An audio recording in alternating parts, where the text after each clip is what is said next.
all, welcome to another episode of B-Rise Batters Breakdown. I believe the Leinster Open is on this weekend, so I thought that would be a good opportunity to look at my footage from last year's event, the 2017 Leinster Open, and see if we can learn anything from those performances. Maybe you can take those going forward into your matches, or at least just have a good laugh at what I consider to be a decent standard of play. So let's get stuck in.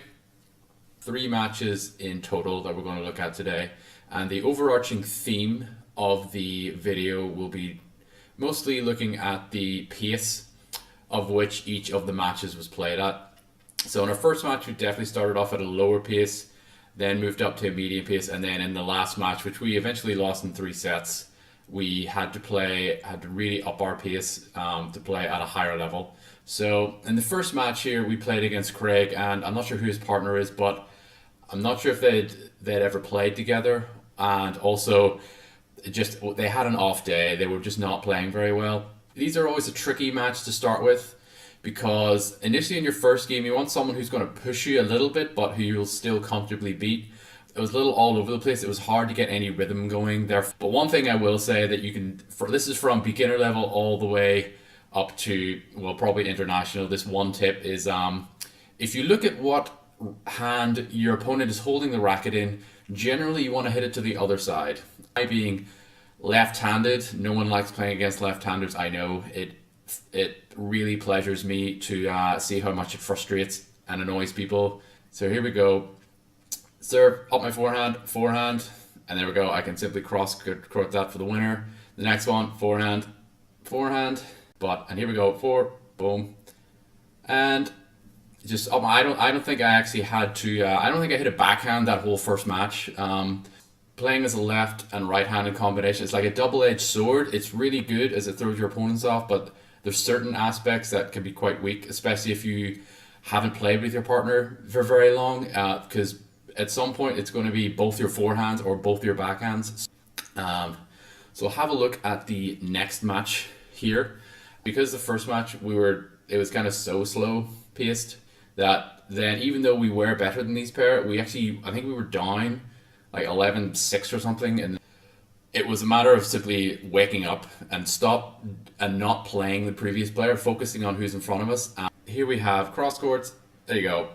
And that was a pretty lackadaisical cross-court smash from myself. Again, completely opened us up. So everything in the previous match, that would have been fine. But in this case, it just wasn't enough. Much straighter shots here. Now, again, I was doing the right things, but still the lazy habits were there because we just hadn't fully woken up yet. I was keeping it simple. That's what we thought, right, we're going to start hitting down the middle again. And here, that was you've seen in the previous point, I tried some sort of cross-court hero shot that failed miserably. So here, even though it's important to understand that you're not always going to hit a good shot, even when you're playing well. So we did bring it back in the first game, so we actually won the first game. I thought I would just cut them out of the second game to see what we're playing against here. And you see, we're taking the shuttle much earlier, and we're finding the spaces a lot better. We're starting to move them around. You see, we're taking it so much earlier, and we're getting the initiative in these points, so that we're the ones controlling the pace in effect.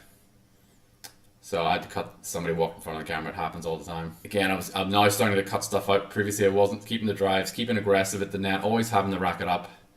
I'm sure my coaches are laughing at me now, telling people to do this after I haven't done it for decades almost. But here I'm in trouble, so I just dig it out.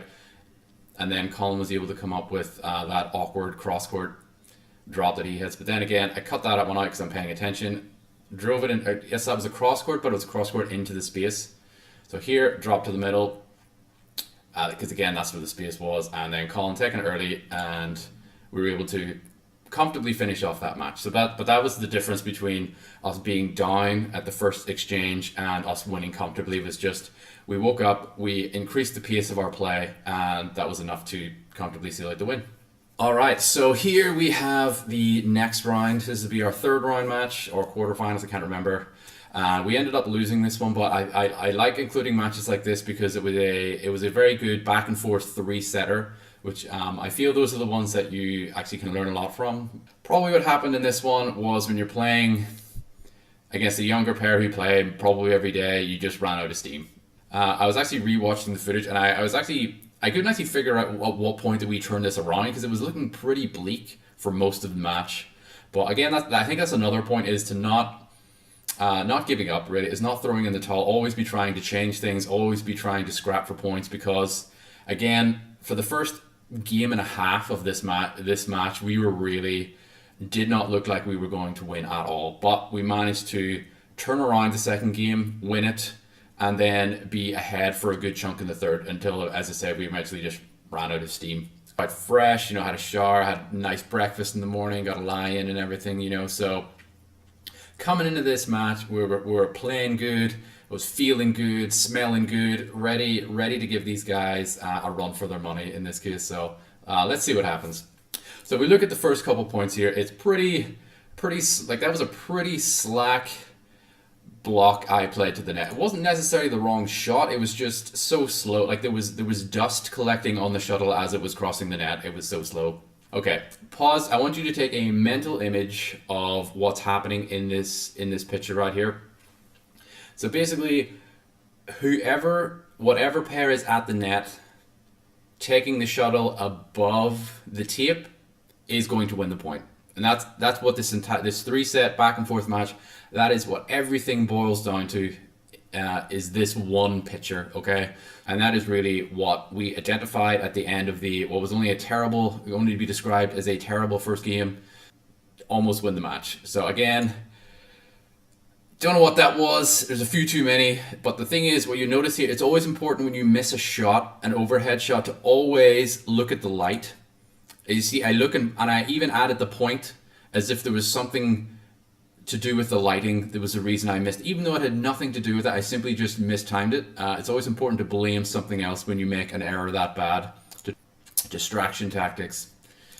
I've put as many points in there to affirm this is possible. There you go. He was at the net early enough to take it above the tape and hit a winner. So if we pay attention to where I can't remember his name, the taller guy in the orange hits his net shot here, okay? So if we'll notice it was above or below the tape, and then how the rally ended up going. So he's hitting his shot below the tape, so we end up winning the rally. I mean, it really is that simple. So we're taking it aggressive. We're hitting aggressive, we're taking it early above the tape and winning points. If we keep going here now, we lost the first set convincingly, but this is where we start to take the match back. So basically, what we're trying to do here is not necessarily play better at the net, but trying to have it that when we are at the net, that it's us who are deciding when to play around the net. And so we played a few more drives and pushes. Now, if you've seen in my first video, we changed our position. So we went from a front and back position to side, and tried to take the front and rear of the court out of play. It's not quite what we're doing here. We're actually quite comfortable defending. We're quite comfortable using the rear court, and a lot of the time at the net, the front court. But the important part is that we were playing a lot faster pace, playing more drives, more speed on our drop shots. I've specifically put this point in. This is something else I felt that was worth mentioning, that I was struggling with this kind of their backhand shot all day. I was just not finding my timing with it. I was hitting it into the net a lot, and it just wasn't working. So I was actually watching a masterclass with Luke Donald, the golfer, and I think one of the things that I remember him saying was, some days when he goes out on the course, he's just going to naturally be hitting a slice that day, or he's naturally going to be hitting a small draw for whatever reason. When you're on the golf course playing, that's the wrong time to try to fix it. So if he happens to be playing with a slight fade that day, he just plays with it. He doesn't try to fix it on the course. So I think what you'll notice me doing later in this game is deciding, right, that shot isn't working. I'm not going to try to fix it now. Instead of trying to play a drop shot to the middle off that backhand, you'll see me hitting much more of like a half drive. I put a couple points in like that. Again, here, instead of hitting that, trying to play that shot that's not working all day, I hit the drive instead. There's another one. So I hit a couple in a row there, and it's ended up that simply changing my shot selection ended able to win the point. Of course, then you see some random dude hugging your girlfriend. Always a nice thing to capture on video. Rally. So I put this in again. So here and again, boom. So to the point where he was so used to me hitting that kind of slow, ineffective backhand drop that he'd actually pushed to the net so far that when I hit the drive, it actually went past him, and his rear court player had to pick it up. Hitting the middle, taking it early, putting the pressure on them again, taking that shuttle, jumping at the net to take it as early as possible. Generally, the idea is that even when you're defending with the objective of turning that into attacks. You're always thinking about attacking, even when you're defending. If that sort of makes sense. So they're really starting to push the net a bit more because I think they start to realize, okay, what we're doing. So they're starting to adapt. So this is very important parts of the match. But even then, we kind of kept it solid, kept the pressure on, and we were able to force some errors out of them. So this is a good example. Here, we're just defending, keeping a fast pace to eventually force the weak shot from them, and then we were able to finish it. We're in control of these rallies. We're deciding when to come to the net. We're forcing the pace, but what we're then starting to lack is we're lacking the kind of that finishing shot, that power, that little bit of extra pace that would allow us to have won the point in the second. We're now not really getting in the start of the third. And eventually, as I said, we lost that game, but well played to our opponents. And that's another breakdown done. That's 2 in the series, so I'll see what footage I have. Hopefully, if people enjoy these, I'll do a couple more. Hope you all enjoyed this, so thank you for watching, and I'll see you in another video.